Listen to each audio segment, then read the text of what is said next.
Originally I was born in Merseyside in the United Kingdom. Lived most of my life in a small seaside town in Wales called Prestatyn. Got two brothers, a brother, a sister, obviously a mum and dad. I lived in Wales since I was like 5 years of age.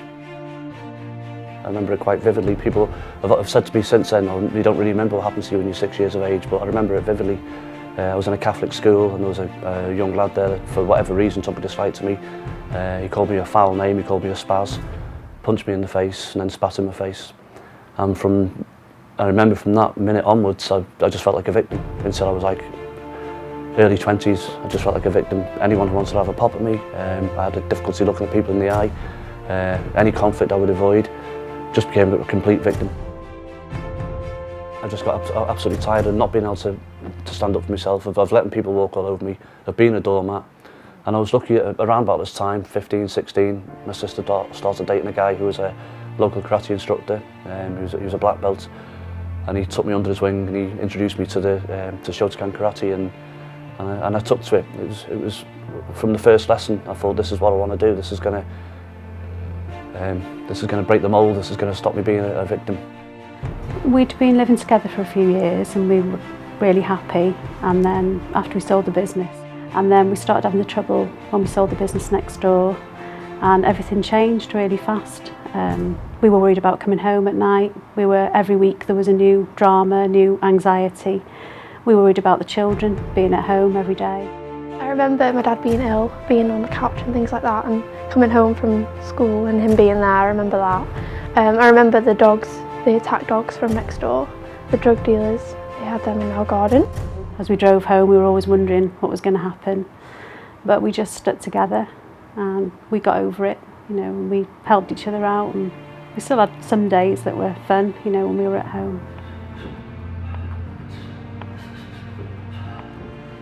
On the road to my black belt, when I was 26, 27, a guy in our neighbourhood started dealing drugs, and he was quite a heavy drug dealer.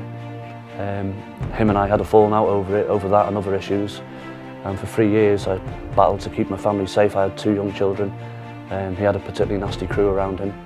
I had the pressure of dealing with him, and the pressure of leading up to my black belt was becoming too much for me, and I could feel myself becoming 7 years of age again.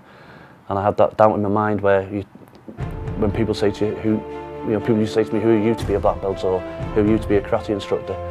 And when all this happened, all the pressure, I started doubting myself. I started saying to myself, yeah, well, who am I to be this? Who am I to be the other? But I put them phobias and I put them doubts in a box and sat on them, wouldn't let them out again.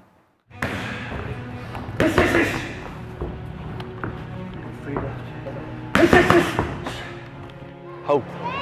I think no matter how bad things get, and no matter how depressed you are, how anxious you are, how much you're struggling, I think if you have hope and even when you don't really feel like you have belief in yourself, as long as you try and believe in yourself and you dig in deep, you can do whatever you want to do. I mean, you're talking about a kid here who was bullied, spat at, almost knifed to death, kicked, punched, and only, a short period of time later, 20 years later, I'm sharing the martial art mats with some of the greatest martial arts in the world, and I'm standing up getting black belts and getting awards for my martial arts, all because I always believed that I had hope and had a good support system. So no matter how bad things get, no matter how fed up you feel like giving in, as long as you don't give in, you dig in and you're prepared to take the knocks, because it's not always easy. In fact, it's never easy. If you're prepared to take the knocks, I think you can do anything you want to do.